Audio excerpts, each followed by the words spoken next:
Good morning there, trendsetters, and welcome to the fourth part of a Chassidic reading of Robert Bly. And we're going to be doing the Postscript today, and actually reading from Robert Bly's A Sibling Society, the text itself. So I'm on page 226 for those of you reading at home, playing along at home. I would recommend trying to get the second-hand copy of this, because it's out of print and quite rare and hard to find. I think I got mine off eBay. So have a look, eBay, Amazon, if you can get yourself a copy. Well worth the read. This is all talking about the snake, the worm, that dragon-like creature that we came across in the story. If you haven't heard all the sections, I recommend listening to part 1, 2, and 3. The hostile being inside. These are Robert Bly's words. We can also interpret this story personally, as it relates not to society, but to our own soul. How old are we before we realize that someone inside us doesn't wish us well? That one sometimes turns up in dreams. He shoots at us or chases us down an alley. A friend turns out at the last minute to be a saboteur. The saboteur intervenes at crucial moments in our life to ensure a wrong turn, a bad decision, the road that leads to an icy bridge. The saboteur foments rebellions and plots a takeover. A suicide means that he or she wins. Naive people know nothing of the one inside who doesn't wish you well and think that their enemies are all in the outside world. It's clear from our story that the hostile interior being doesn't want us to marry. The luckier we are, the harder the hostile interior person works. Malidoma Somei remarked that a person who is cursed always goes to the house of a person who is blessed to make war. The hostile being wants to destroy relationships, and his visit lurks behind much foul male violence against women. Women may find a hostile being inside who is not male but female. The hostile interior woman works as well to break up relationships. The story says that if we wish to be truly married to a human being or to God, we have to convince the worm man or the worm woman inside to pull off his or her skins. It can't be done by force, but has to be a deal.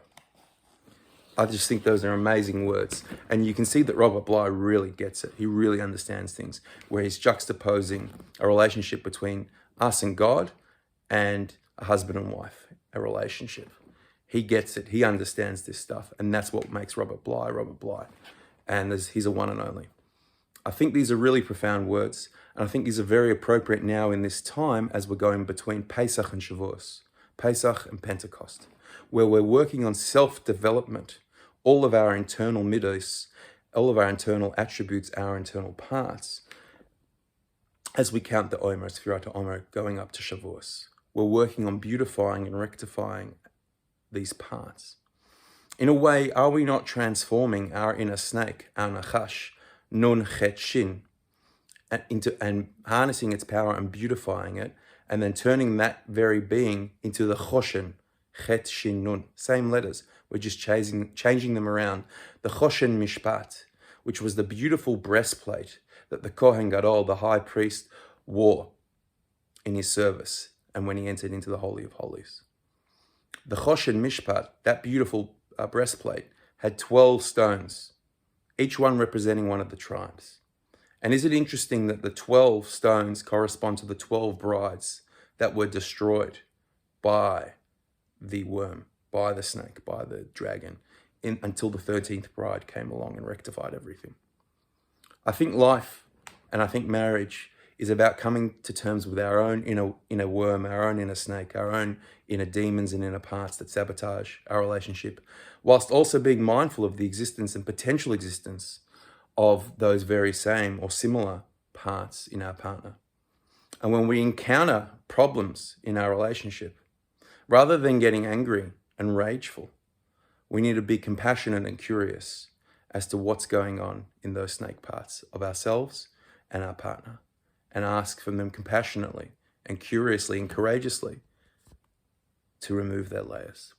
I think this is a very different way at looking at turbulence in a marriage. I think it's a very non-judgmental, non-pathologizing way of looking at problems in a marriage. And I think this is the tool that is crucial to solve problems in a marriage and to create harmony and to create unity and to create love and achdus and all the things that we wish for a couple at the Sheva Brachas when we have a marriage, and to live happily ever after.